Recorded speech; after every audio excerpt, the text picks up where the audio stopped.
Guys, welcome and welcome back to another episode of Alissa and Jay's live stream. Here it's me, Jay, and today the topic of discussion is going to be I don't know if it's live streaming or not. Yeah, but today the topic of discussion is going to be why Sony, and I have a lot of things to talk about. And let me organize my screen a bit. All right. This is a live stream, so you cannot expect me to have the live stream as my regular videos. But let me give you as much information as possible on why Sony henceforth from 2025 onwards, because the ecosystem is already established since like a decade ago. Like since 2023 or so, sorry, 2013 or so, I was deep into Sony because they were coming out with NEX cameras, Next cameras, which was pretty good competitor for Samsung cameras back then. And they have a pretty solid history in making mirrorless cameras come to life. And they brought in the revolution in around 2017 or 2016. And that's when like all these camera companies like Nikon and Canon jumped ship to make mirrorless cameras and ditch the DSLRs. And yeah, Sony is the pioneer in mirrorless cameras, and that's something to say. But that's not why you choose Sony. Sony has been consistent in one thing, and they have been consistent since the beginning, like giving out pretty good solid recording options, which we will discuss in the further topics. But here, what I have is A7CR, the one that's recording this part of the video is A7C2. I have both A7CR and A7C2 compact cameras because I want to travel light, and these cameras are helping me shave off at least 200 to 300 grams. So pretty good solid compact cameras for the image quality for photos and videos. So pretty satisfied with these cameras, and I do have two G Master 2 lens of 16 to 35 f2.8, and the one recording this one is actually 70 to 200 millimeter f2.8 lens. So pretty solid in both the ends. So that's good. Let me talk about my Sony again. Yeah, I think I will digress if I keep talking about my current setup for live streaming. But if you're interested to know my current, the setup I usually use for live streaming is, you can check out my other video where I dedicated a separate video for what I use for live stream. The camera that's recording me, my face, is DJI Pocket 3, and I like using DJI Pocket 3 because it's like tracking me wherever I go and it stays on my face and it doesn't overheat like my other cameras.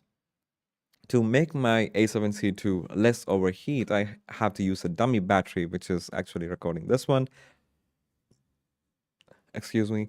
And all of these live streamings are recorded in 1080p, so you cannot switch to 4K. If you want to watch my videos in 4K, I have all other videos. Anything video in our channel is all 4K, so you can change the viewing option. And also, I'm showing you my presentation over here. The software I'm using is OBS Studio. Anyway, coming back to the point of why Sony. Sony has been a pioneer, right? But that's not it. Since the beginning, I have first camera in 2015 was Sony A6000. So Sony A6000 to 6600, they were using the same sensors. And why the same sensors? Because it was super capable. But let me demonstrate it to you by showing you some samples. So here is my Instagram page. I have been posting like from very long time ago, probably re-uploads. Right, this picture was shot using A6000 camera, and look at the details. And this is just a kit lens, zoom kit lens, 50 to 200 millimeter, and it was an exceptional performer. Even like super contender for entry-level cameras, Nikon or camera doesn't matter, Nikon or Canon doesn't matter. So the kind of dynamic range we used to get from those sensors were super good. So Sony doesn't differentiate between entry level or prosumer camera. They just gave all in. Like the dynamic range was good, the performance was good. This is a forest fire I shot way back ago, like 322 weeks ago. Blah blah blah. The moon shots. No, I mean the photograph of moon and whatnot, right? So look at this. This is a Milky Way video. I mean, time lapse. I shot like over several years ago, 2015 probably, like a decade ago, using the Sony A6000 and the kit lens. And look at the quality of it. I mean, it's a combination of photos, so the quality will be good, but the camera was capable of shooting all the stars in the sky and bring out the Milky Way, which says the sensor is super capable. And then I switched to Nikon. See, I'm not disregarding any other brands. I have used Nikon, I have used Canon, I have used Panasonic. And let me talk a bit about this Nikon 20 megapixel sensor. The colors were super rich, right? The main reason I switched from A6300 to Nikon D500 was the 14-bit RAW capability from Nikon in continuous frames per second. A6300 or A6600 even, for the continuous shooting, they wouldn't give you the 14-bit RAW option. Instead, they would give you 12-bit RAW option. But Nikon D500, on the other hand, allowed me to shoot all these beautiful, colorful photos of birds and animals in 14-bit RAW. So that's why I switched. But in A6700, Sony brought back this 14-bit RAW capability in continuous shooting format as well.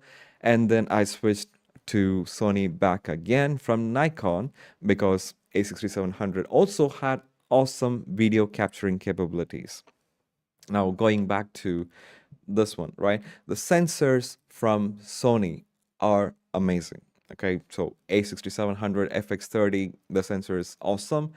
For the video, you don't get any better. So let me go to these parts. Where is it? Me and yeah. So for the sensors, A6700 and FX30 are super amazing APS-C sensors. For now, they have really good rolling shutter performance, not bad at all, I would say, compared to the other cameras at the price point. Always remember, when I talk about a camera, you have to compare the same price category cameras from Canon, Nikon, or Panasonic. If you talk about Panasonic G9 II, the sensor is small and it can read out faster, and so its rolling shutter performance is better, but it's more expensive than FX30 or A6700. Like, you have to compare in the same price category. If you were to do that, then you get a Lumix S5 II. Lumix S5 II is more comparable to A7C II, and I would say the rolling shutter performance is pretty same because of full frame sensors. It takes longer time to get that video out. So rolling shutter performance is the only caveat in all these sensors for the price. And if you look at the A7CR, the rolling shutter performance is pretty bad. But if you were to look at the A7R5, that's a different story. So the sensor wise is everything is okay. Like, the dynamic range is okay, the resolution is okay. Everything is pretty consistent along the range, whether it is APS-C or the full frame. When you compare the Nikon, Canon, and Panasonic, they have a lot of disadvantages. Let me start with Nikon. First of all, when you consider the entry-level cameras, 20 megapixel cameras, they are okay-ish, I would say, but not to the par, like not to the mark. Why? Because they have low battery capacity. They don't use the NPFZ 100 kind of batteries, or when it comes to Nikon, it's EN-EL15 ABC batteries for the bigger versions. If you're going cheaper, it's 25, like half the capacity, which is not okay. For entry-level cameras in Sony, though, we have ZV-E10 Mark II, which comes with a bigger battery, which is awesome. For Canon, it's not the case, right? The Canon also going to do the same thing what Nikon is doing, which is trying to give the C-Log 2 option, which is pretty bad compared to C-Log 3 option, which is pretty bad compared to C-Log 2 option. I will discuss further on that in the other section, which I will definitely discuss. And so, I mean, for the price, all right, for the price, Sony goes all in and gives you all the options, and that's something is exciting to me. It's not like I don't like Nikon or Canon option. I do like them. I do like the colors in Nikon. I do like the autofocus in Canon as well. But I mean, Canon cameras are super cute. I like the form factor as well, but they are not being consistent. They're not being consistent in giving you all the options for the price. So for a while, I used to recommend Nikon cameras because I still feel like Nikon gives you the best quality, price to performance, like recording options in Z8 or Z6 III. They give you raw recording options, but it's not all good. So if you have more options, is it efficient? Are you able to use every single one of them?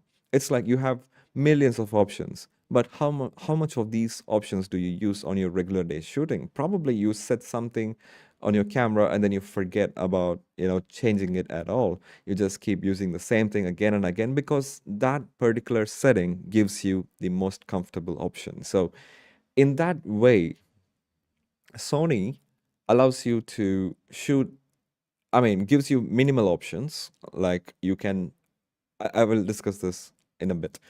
Yeah. But basically, in the sensor part, let me finish the sensor part and then move on to the next part. So sensor wise, it's super awesome. There's no complaint in dynamic range, but there's one complaint in the rolling shutter. But if you were to consider the other brands for the same price, they're all the same. Same poor rolling shutter performance. The next part I want to talk about is the video options. Okay, in this topic of sensor, let me cover the photo as well. When it comes to photos, the A6000, the basic entry-level camera, can still produce some amazing, amazing dynamic range performance photos. So, but if you need to do that, you need to shoot in RAW. The JPEGs are all the same. Like all the information are baked in. You need to learn how to shoot. And if you were to choose the automatic function in any of these cameras, they will be performing terribly. All these, like Nikon, Sony, Canon, Panasonic, everything. If you know how to shoot photos, then use RAW and take some photos and edit them to get some amazing results. And that's where all of these cameras shine. I would not go to Canon to take some entry-level cameras. Okay, you can trust the 5.2 R52 or something from Canon to get some awesome output, but can you trust the entry-level cameras? I would say no. The dynamic range in entry-level cameras from Canon is pretty bad. The dynamic range from Panasonic cameras are also pretty bad in terms of entry-level products, right? So the thing is, you should be comparing apples to apples, like A6000 to a similar camera in Nikon, Canon, or Panasonic for the same price point, and you would not get as much results as Sony. Video options.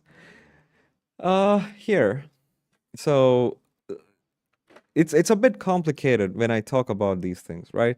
So here it is 422 S-Log3 10-bit 422. Yeah, this is the screen. So 10-bit 422. Now this is important. Let me show you my camera, right? So, and then I will talk a bit. Here I have A7CR.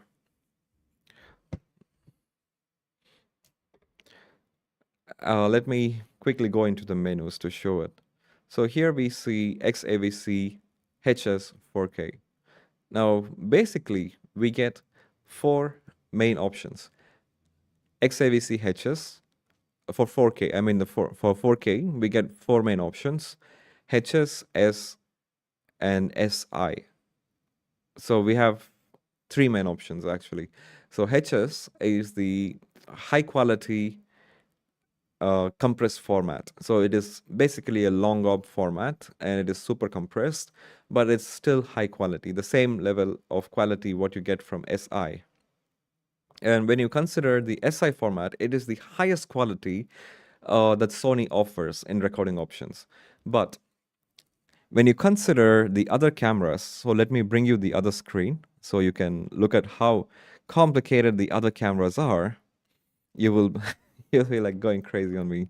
So I have a list of Excel sheet full of all the formats, file format recording options in Fujifilm, Panasonic, Z8, Canon, Z6 III, whatnot, right? And if you were to compare them, like all of them with Sony, you don't get as many options in Sony, but you see the maximum bitrate the Sony offers is just 600 megabits. It's like super efficient SI formats, like all intra formats. See, the SI format is the all intra format versus the HS format is the long up format. It's like super compressed. And if you look at Nikon cameras, they offer a lot, a lot more options, which could be confusing for, you know, the people who need to look into it. But in a nutshell, I would say ProRes is like all intra format, H.265 is like long up format, and anything else you don't get for all these options. You don't get 4:2 recording option. Like the 4:2 is limited only for HQ, ProRes HQ. Like who is having these computers to edit, right? Like look at the data rate, 2.1 gigabits per second, 1.8 gigabits per second. It's like a ton of data that need to be processed in the post processing. Like I don't think, I mean, even though they are efficient, they may not be as practical because the CF Express Type B cards are like crazy expensive. Think about it, right? Like they are not giving practical recording options, even though their bit rates are high. It's not practical for you to work in the post. Okay, let's say you finished working on a project and then you need to keep it as a backup. Like how much space, how much storage are you going to plan to use for these backups, right? Even if you consider just keeping proxies as backup, then you need a ton of space still, right? So these are really not practical bit rates I would want. The amount of storage that the Sony offers is enough for me. And so I'm super happy with just having one card slot. Okay, just one card slot and with UHS Type 2 card, right? This is like having two rows of connector pins or, I mean, contact pins or like UHS Type 2 cards. I do have CF Express Type B card. I used to have one CF Express Type A card, but I don't have it anymore because I stopped using FX30. I just went all full frame, A7CR and A7C2. So talking about the bit rates, right? So any other camera, if you go to Canon C5 or R5.2 or Nikon Z6 III or Nikon Z8, all these are, capable of doing high recording formats, but is it as, I mean, is it something you want, right? Is it something workable? If it is something workable, you get 4:0 options and not 4:2 options. If you want high dynamic range, you choose S-Log3. And here N-Log is a bit lower format. And if you need C-Log2, which is higher than C-Log3, you need to buy really expensive cameras like R5C or R5.2. So that's where I feel like all these brands are not being consistent in the amount of recording options that the consumer needs. But Sony, right from RX106 or RX100 cameras, the compact, tiny little cameras, until their FX6, they are pretty consistent in giving all the recording options. And that's the exciting part for me. I'm checking A1 Mark II, right? The bitrate is not exceeding 600. I'm like, what? I was expecting it to be very similar to Z8, but no. FX6 has the same thing. You choose to record 120 frames per second. You have HS. Uh, I mean, you need to keep track of all these numbers. Okay, let me get back to this screen. If you want to follow me, these are the maximum bit rates provided by all the cameras. Like you choose the most expensive camera in Sony, the video cameras, Cine cameras, FX6, you are having the same bit rates, the maximum bit rates possible. You can go lower, of course, if you choose a lower quality, but HS is the higher quality, 200, 280, that's it, 218, 120 frames per second. And if you were to go even further using the all-intra format, that is SI, you have 600 megabits per second and not more than that. And that is the thing, Sony being consistent throughout in all the cameras, either it's entry level point and shoot or the most expensive cine cameras, and they do give S-Log 3 option, unlike Canon. Canon doesn't give you that option.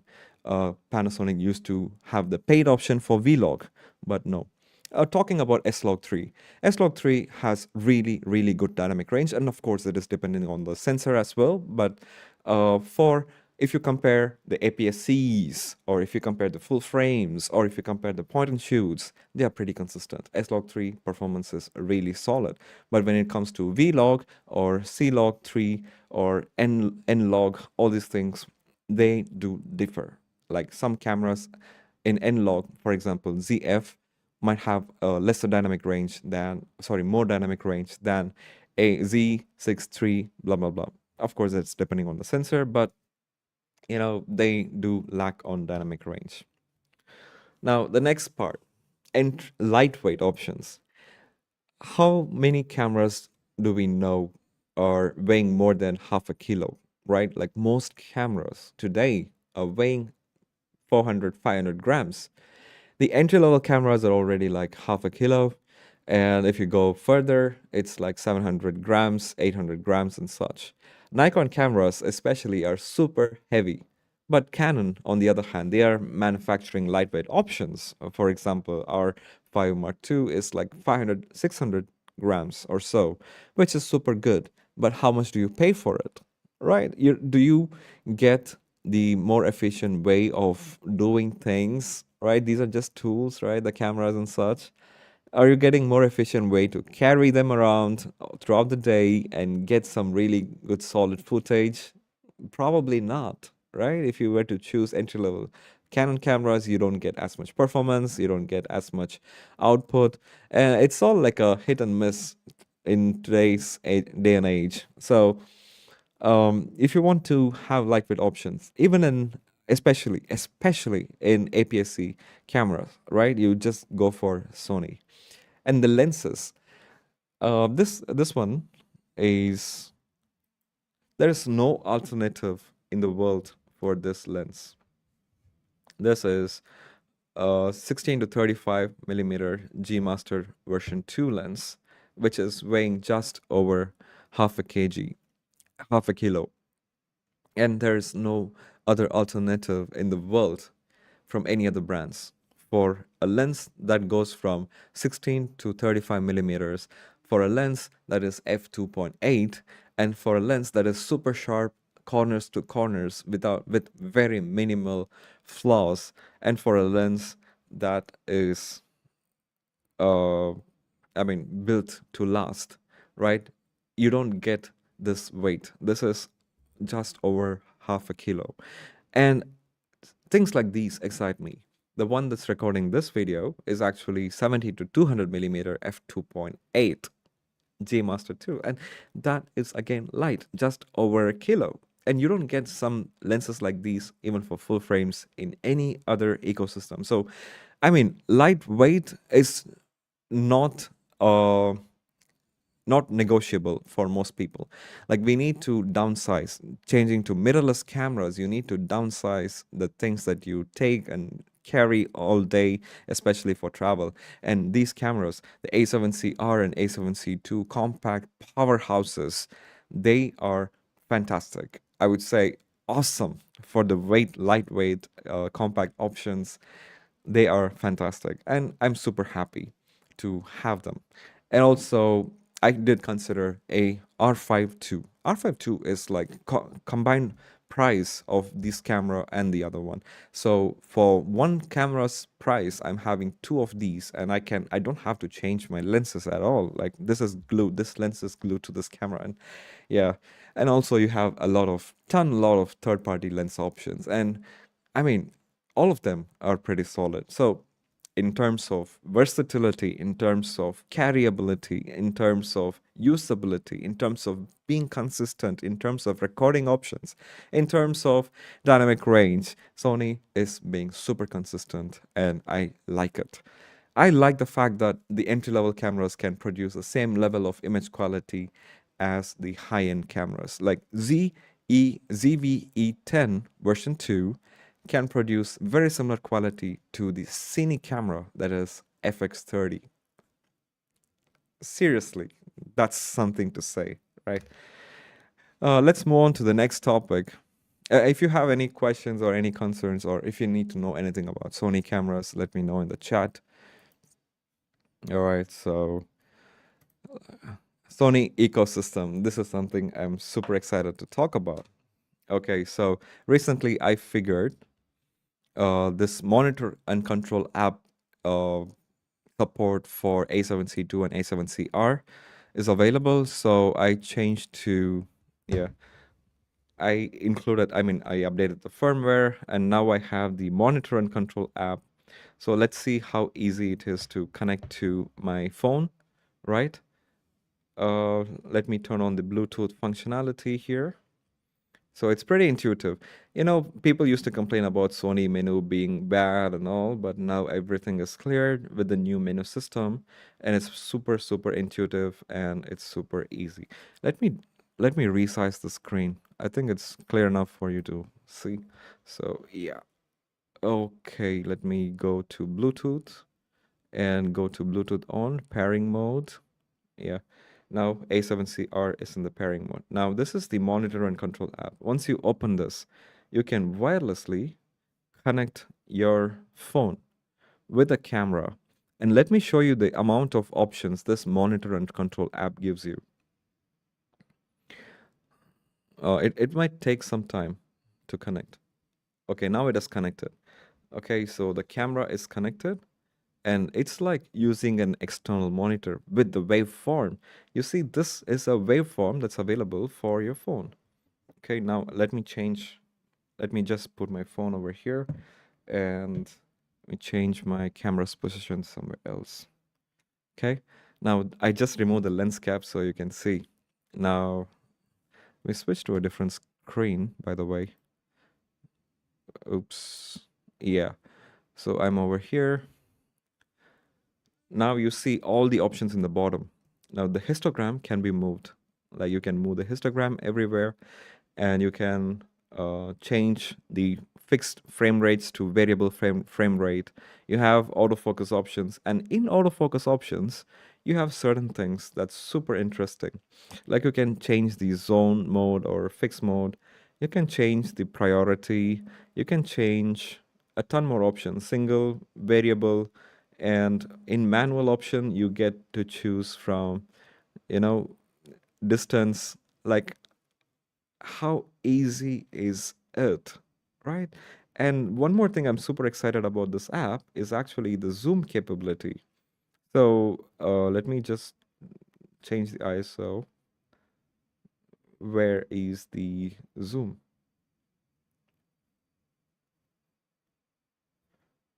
Okay, could be here.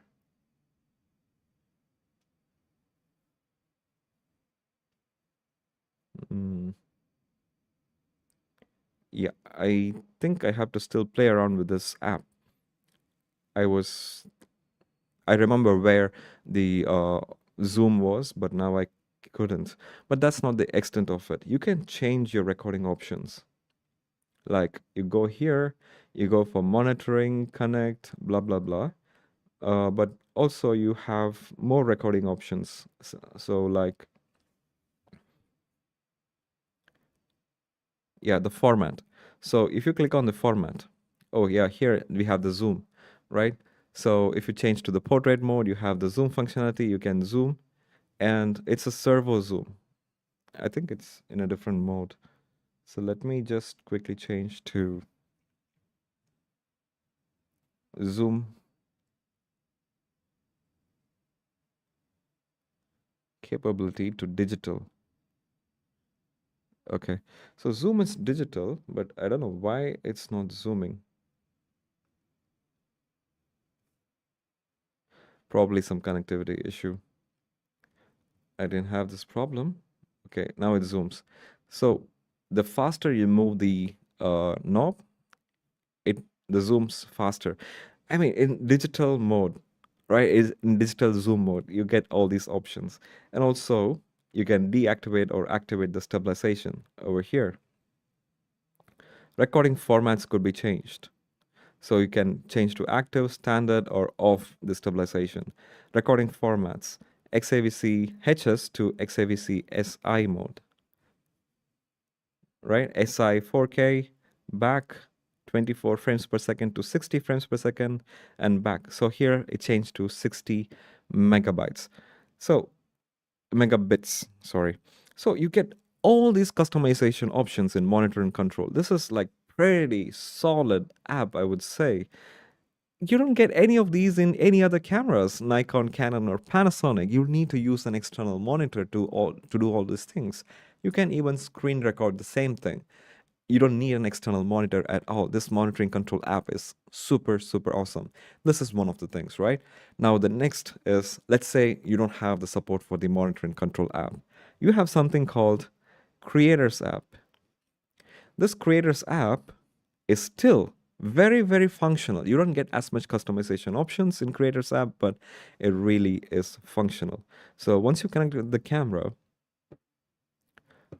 okay, here I have both these cameras. I'm switching to A7CR, switch to remote shooting, Wi-Fi, and it will connect with the camera. So once it's connected with the camera, it takes some time. Initially, it's not as seamless as the wired options, which you could still do, USB tethering, but I'm just using the wireless options. And once you connect it, you get limited functionality. You don't get to change everything. So, I mean, you get the idea. Okay, it's connecting. Cannot be connected to another app. Okay, makes sense. See, I was using the monitor and control app. That's why it couldn't connect. I'm switching back. Okay, I think I need to do the changes from the camera itself. But once it's connected, it's pretty seamless, right? So these are the options you have for apps. Now, Xperia phones. Let's say you have an Xperia phone.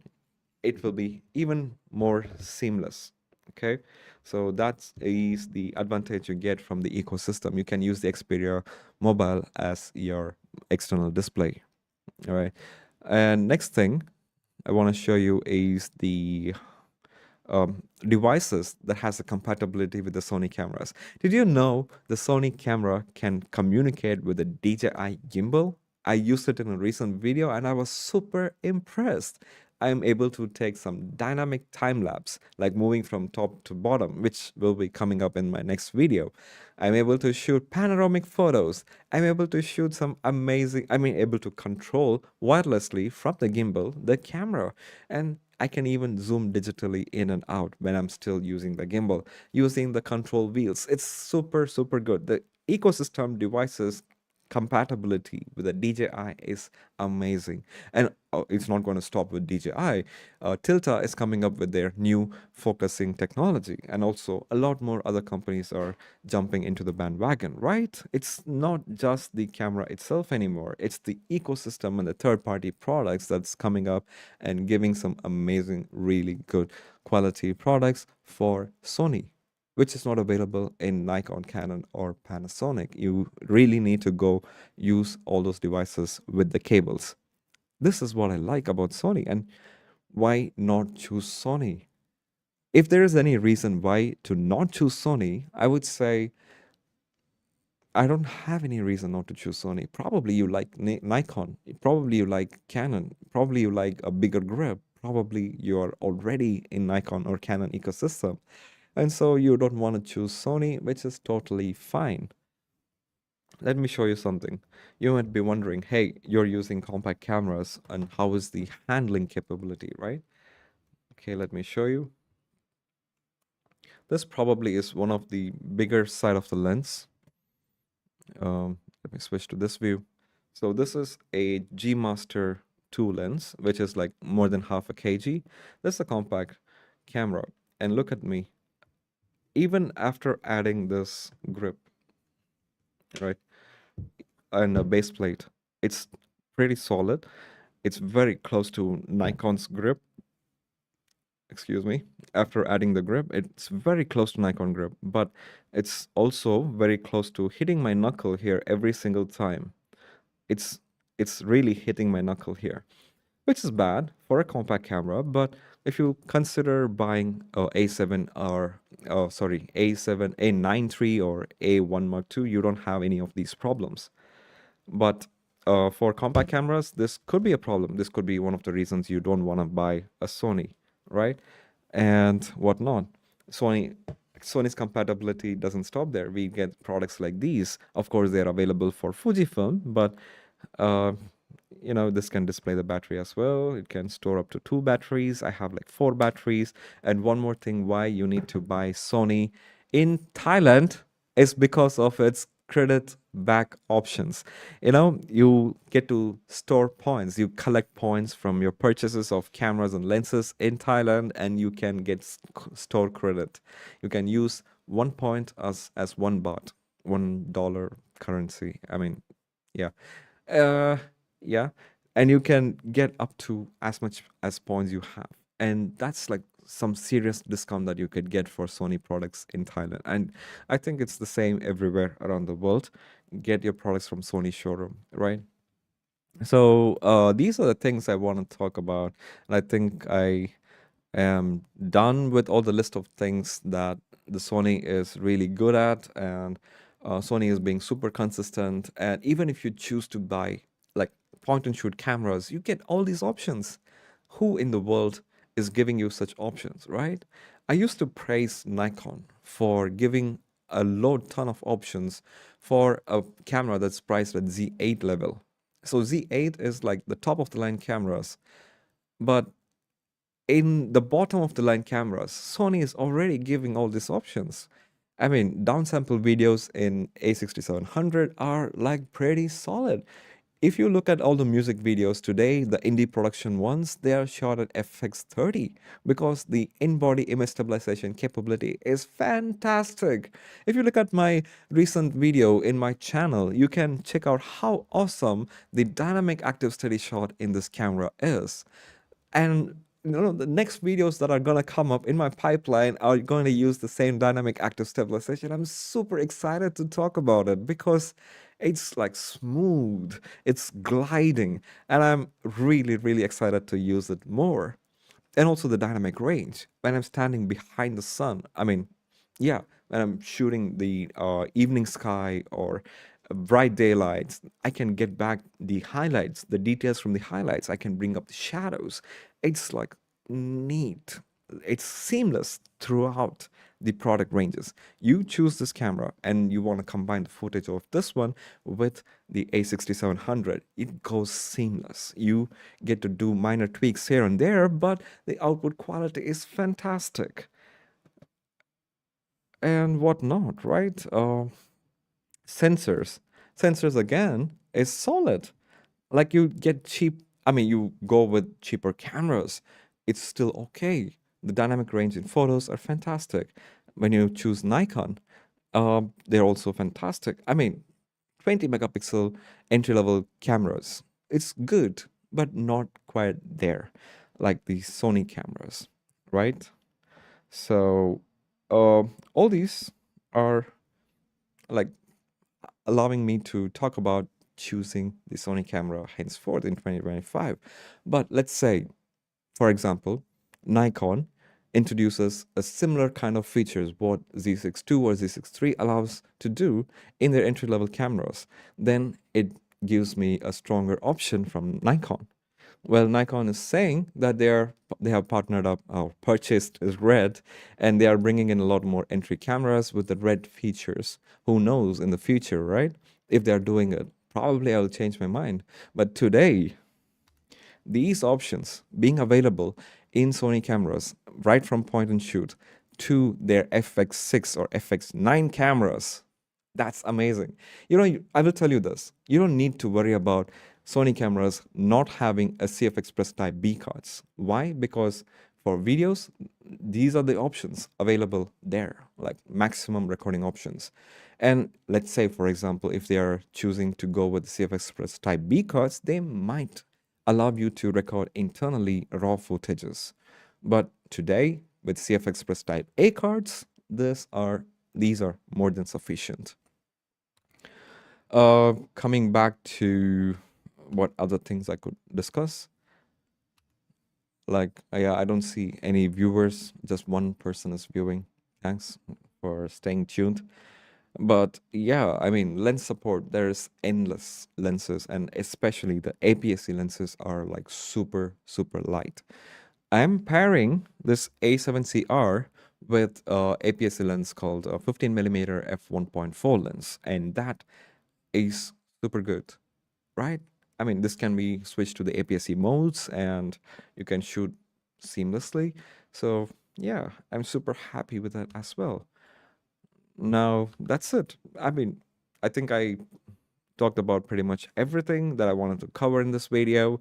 And yeah, I mean, for entry level beginners, or if you're a prosumer, Sony cameras is the way to go today from now in 2025. I believe Sony is going to come up with newer cameras, like A7 V or whatnot, right, in the future. I'm also expecting an upgrade for FX30 and FX3, and these are exciting days. I'm not quite I'm not quite excited about the Nikon cameras coming up with the red features at all, because they're going to be like really priced high. But for a prosumer or enthusiastic range, I probably would stick with A7 V. A7CR is here because the photo quality is mind blowing. It's really mind blowing. I recently edited a waterfall image shot with this one, and I'm really impressed.